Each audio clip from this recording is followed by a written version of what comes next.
ಬಿಬಿಎಂಪಿಯ ಕಸದ lorry, killer lorry ಅಂತಾನೆ ಕರೆಸ್ಕೊಳ್ತಕ್ಕಂಥ ಈ ಕಸದ ಲಾರಿಗೆ ಇನ್ನಿಬ್ಬರು ಬಲಿಯಾಗಿದ್ದಾರೆ. ಬೈಕ್ ಮೇಲಿದ್ದ ಇಬ್ಬರು ಮಹಿಳೆಯರ ಮೇಲೆ ಹರಿದಿದೆ ಕಸದ ಲಾರಿ. ಇಬ್ಬರೂ ಕೂಡ ಮೃತಪಟ್ಟಿದ್ದಾರೆ. ಎಲ್ಲಿ ಅಂದರೆ ಬೆಂಗಳೂರಿನ ಥಣಿಸಂದ್ರ ಮುಖ್ಯ ರಸ್ತೆಯಲ್ಲಿ ನಡೆದಿರ್ತಕ್ಕಂಥ ಘಟನೆ ಇದೆ. ಈ ಬಿಬಿಎಂಪಿ ಕಸದ ಲಾರಿಗೆ ಅದು ಎಷ್ಟು ಬಲಿಗಳಾಗೋಯ್ತೋ ಏನು ಕತೆನೋ ಗೊತ್ತಿಲ್ಲ. ಸಾಲು ಸಾಲು ಜನ ಮೃತಪಟ್ಟಿದ್ದಾರೆ ಇದು ಹರಿದು. ಈಗ ಇನ್ನಿಬ್ಬರು ಮಹಿಳೆಯರು ಥಣಿಸಂದ್ರ ಮುಖ್ಯ ರಸ್ತೆಯಲ್ಲಿ ನಡೆದಿರ್ತಕ್ಕಂಥ ಘಟನೆ. ಬಿಬಿಎಂಪಿ ಕಸದ ಲಾರಿ ಹರಿದು ಇಬ್ಬರು ಮಹಿಳೆಯರು ಮೃತಪಟ್ಟಿದ್ದಾರೆ ಇವತ್ತು.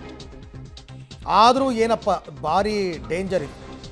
ಆ ಡ್ರೈವರ್ಸು ಆ ಕಸದ ವಾಸನೆ ತಡೆಯೋಕ್ಕಾಗದೆ ಡ್ರಿಂಕ್ ಆ್ಯಂಡ್ ಡ್ರೈವ್ ಅಂತ ಹೇಳ್ತಾ ಇರ್ತಾರೆ. ಯಾವಾಗಲೂ ಕುಡಿದು ವಾಹನ ಚಲಾಯಿಸ್ತಾರೆ ಅಂತಂದ್ಬಿಟ್ಟು ಇಲ್ಲೂ ಹಾಗೆ ಆಗಿದೆಯಾ ಅಂತ ನನಗೆ ಅರ್ಥ ಆಗ್ತಾ ಇಲ್ಲ. ಮೊದಲು ಆ ಬಿಬಿಎಂಪಿ ಕಸದ ಲಾರಿಯ ಡ್ರೈವರನ್ನು ಚೆಕ್ ಮಾಡಿಸಿ, ವೈದ್ಯಕೀಯ ತಪಾಸಣೆಗೆ ಒಳಪಡಿಸಿ, ಡ್ರಿಂಕ್ ಆ್ಯಂಡ್ ಡ್ರೈವ್ ಅಂತಂದ್ಬಿಟ್ಟು. ಯಾಕೆ ಮೇಲಿಂದ ಮೇಲೆ ಈ ರೀತಿ ಆಗ್ತಾ ಇದೆ ಅಂತಂದರೆ, ಕಸದ ಲಾರಿಯನ್ನು ಓಡಿಸುವ ಚಾಲಕರು ಕುಡಿದಿರ್ತಾರೆ. ಆ ವಾಹನದ ವಾಸನೆಯನ್ನು ತಡೆಯೋಕ್ಕಾಗಲ್ಲ, ಅದಕ್ಕೆ ಕುಡಿದಿರ್ತಾರೆ ಅಂತ ತುಂಬ ಆರೋಪಗಳಿದೆ. ಈ ಹಿಂದೆ ಇದೇನು ಫಸ್ಟ್ ಟೈಮ್ ಅಲ್ಲ ಈ ಥರ ಆಗ್ತಿರೋದು. ತುಂಬ ಜನ ಮೃತಪಟ್ಟಿದ್ದಾರೆ ಕಸದ ಲಾರಿಗೆ.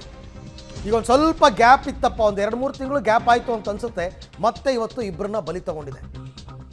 ಈಗ ಫಸ್ಟ್ ಆಗಬೇಕಾಗಿರೋದು ಆ ಚಾಲಕನನ್ನು ವಶಕ್ಕೆ ಪಡಿಬೇಕು. ಈ ಬಗ್ಗೆ ಮತ್ತಷ್ಟು ಮಾಹಿತಿ ನನ್ನ ಕೊಲೀಗ್ ಪ್ರಕಾಶ್ ಅವರಿಂದ ಪಡಿತಾ ಹೋಗೋಣ. ಪ್ರಕಾಶ್, ಈಗ ಮೊದಲನೇದಾಗಿ ದುರಂತ ಹೆಂಗೆ ನಡೀತು ಅಂತ, ಎರಡನೇದಾಗಿ ಆ ವಾಹನದ ಚಾಲಕ ಕುಡಿದಿದ್ನಾ ಇಲ್ವಾ? ಈಗ ಥಣಿಸಂದ್ರ ಮುಖ್ಯ ರಸ್ತೆಯಲ್ಲಿ ಈ ಘಟನೆ ಆಗಿದೆ. ಥಣಿಸಂದ್ರದ ರಸ್ತೆಯಲ್ಲಿ ಈ ಒಂದು ಕಸದ ಲಾರಿ ಹೋಗ್ತಾ ಇತ್ತು. ಅದರ ಮುಂಭಾಗದಲ್ಲಿ ಒಂದು 2 ವೀಲರ್ ಹೋಗ್ತಾ ಇದ್ರು. ಅದರಲ್ಲಿ ಇಬ್ರು ಹೆಣ್ಮಕ್ಳು ಏನೋ ರೈಡ್ ಮಾಡ್ತಾ ಹೋಗ್ತಾ ಇದ್ರು. ಆ ಸಂದರ್ಭದಲ್ಲಿ ಏಕಾಏಕಿಯಾಗಿ ಬೈಕಿಗೆ ಡಿಕ್ಕಿ ಹೊಡೆದು ಅವ್ರ ಮೇಲೆ ಹತ್ತಿಸಿದ್ದಾನೆ. ಸೊ ಪರಿಣಾಮ ಇಬ್ರು ಸ್ಥಳದಲ್ಲೇ ಮೃತಪಟ್ಟಿದ್ದಾರೆ.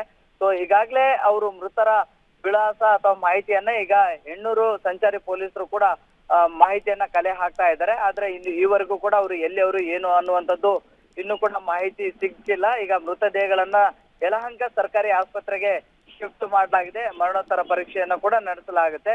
ಲಾರಿ ಚಾಲಕ ಕುಡಿದು ಚಾಲನೆ ಮಾಡ್ತಾ ಇದ್ನ ಅನ್ನುವಂಥದ್ರ ಬಗ್ಗೆ ಕೂಡ ಈಗ ತನಿಖೆಯನ್ನ ಶುರು ಮಾಡಿದ್ದಾರೆ. ಆತನಿಂದ ಪ್ರಾಥಮಿಕ ಮಾಹಿತಿಯನ್ನು ತೆಗೆದುಕೊಂಡಿದ್ದಾರೆ. ಘಟನೆ ಹೇಗಾಯ್ತು, ನಿಯಂತ್ರಣ ತಪ್ಪಿ ಆಯ್ತಾ ಅಥವಾ ಅವರನ್ನು ನೋಡ್ಲಿಲ್ವಾ ಅಥವಾ ನಶೆಯಲ್ಲಿ ಡ್ರೈವ್ ಮಾಡ್ತಾ ಇದ್ರ ಅನ್ನುವಂಥದ್ದು ಒಂದಿಷ್ಟು ಮಾಹಿತಿಯನ್ನ ಕೂಡ ಕಲೆ ಹಾಕ್ತಾ ಇದ್ದಾರೆ.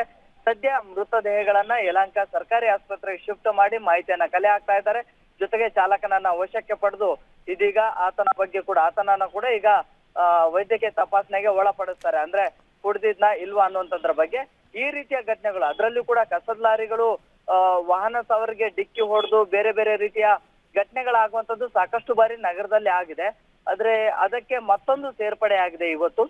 ಈಗಾಗಲೇ ಪೊಲೀಸರು ಕೂಡ ತನಿಖೆಯನ್ನ ಶುರು ಮಾಡಿದ್ದಾರೆ. Okay Prakash, thank you. ತಮ್ಮೆಲ್ಲ ಮಾಹಿತಿಗಾಗಿ ಧನ್ಯವಾದ.